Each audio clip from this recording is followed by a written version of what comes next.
കൂത്താട്ടുകുളം എന്നും ജനാധിപത്യ മൂല്യങ്ങൾ ഉയർത്തിപ്പിടിച്ച പാരമ്പര്യമുള്ള ഒരു നാടാണ്. നമ്മുടെ ജനാധിപത്യ മൂല്യങ്ങളിൽ ഒരു ഭരണസമിതിയിൽ ഭരിക്കേണ്ടത് ആ കൗൺസിലിൽ ഭൂരിപക്ഷമുള്ള ആളുകളാണ്.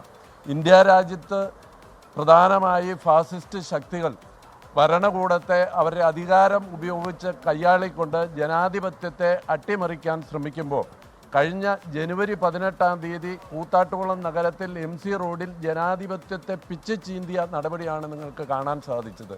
ഞങ്ങളെ സംബന്ധിച്ചിടത്തോളം ജനാധിപത്യം ഇവിടെ സംരക്ഷിക്കപ്പെടണം. ഭൂരിപക്ഷമുള്ള ഒരു ചെയർമാൻ കൂത്താട്ടുകുളം നഗരസഭയ്ക്ക് ഉണ്ടാകണം. അതുമാത്രമാണ് ഞങ്ങളുടെ ആഗ്രഹം. കൂത്താട്ടുകുളം നഗരസഭയ്ക്ക് ഈ അവിശ്വാസ പ്രമേയം വിജയിച്ചതോടുകൂടി ഭൂരിപക്ഷമുള്ള ഒരു ചെയർമാനെ ലഭിക്കും.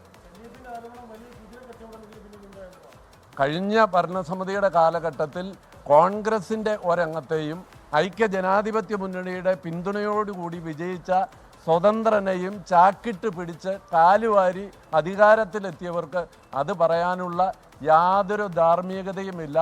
അവസാനം ഈ ജനുവരി 18 ഒരു സ്ത്രീ എന്ന പരിഗണന പോലും നൽകാതെ LDFൻ്റെ ആയിരിക്കാം, പക്ഷേ അവർക്ക് ഈ കൗൺസിലിൽ ഒരു അവിശ്വാസ പ്രമേയം അവതരിപ്പിക്കപ്പെടുമ്പോൾ സ്വതന്ത്രമായി അവരുടെ വികാരം പ്രകടിപ്പിക്കാനുള്ള ആ സ്വാതന്ത്ര്യമുണ്ട്. അത് പിന്നീട് ഭരണഘടന പറഞ്ഞിരിക്കുന്ന പ്രകാരമുള്ള നടപടി അവരുടെ പാർട്ടിക്ക് സ്വീകരിക്കാം. പക്ഷേ കയ്യൂക്ക് കൊണ്ട് കാര്യം നേടുന്ന ഒരു കാര്യം ഇവിടെ ജനാധിപത്യത്തിൽ അട്ടിമറിക്കപ്പെടുന്ന ഒരു സാഹചര്യമാണ് ഉണ്ടായത്. അത് ഞങ്ങളിപ്പോഴും ഈ നാട് തന്നെ ഇന്ത്യൻ സ്വാതന്ത്ര്യ സമര ചരിത്രത്തിൽ വലിയ പങ്ക് വഹിച്ചിട്ടുള്ള ഒരു നാടാണ് കൂത്താട്ടുകുളം. ആ കൂത്താട്ടുകുളത്തിൻ്റെ ജനാധിപത്യ പാരമ്പര്യം ഉയർത്തിപ്പിടിക്കുന്ന ഒരു വിധിയാണ് ഇന്നിവിടെ അവിശ്വാസ പ്രമേയം വിജയിച്ചതിലൂടെ ഉണ്ടായിട്ടുള്ളത്. കൂത്താട്ടുകുളം നഗരസഭയ്ക്ക് ഭൂരിപക്ഷമുള്ള ഒരു ചെയർമാനെ ലഭിക്കും.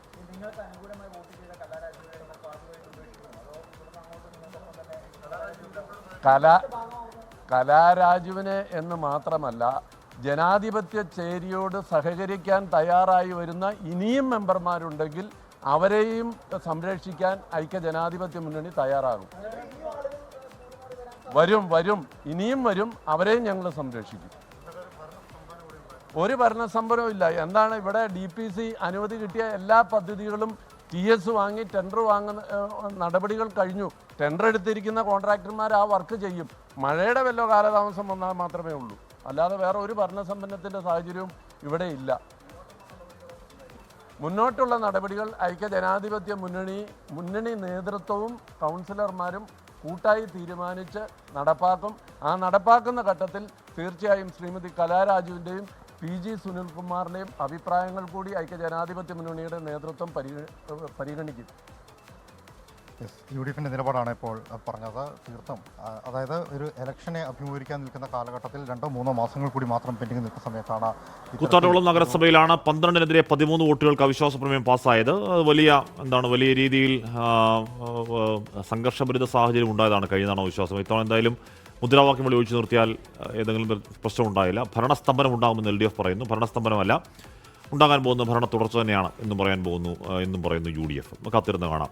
ലോകത്തെവിടെയായാലും ഏത് സമയത്തും 24 വാർത്തകളും ഓഗ്മെന്റഡ് റിയാലിറ്റി പാക്കേജുകളും എക്സ്പ്ലെയിനറുകളും വിശദമായി കാണാൻ ഞങ്ങളുടെ YouTube ചാനൽ നിങ്ങൾക്ക് സബ്സ്ക്രൈബ് ചെയ്യാം.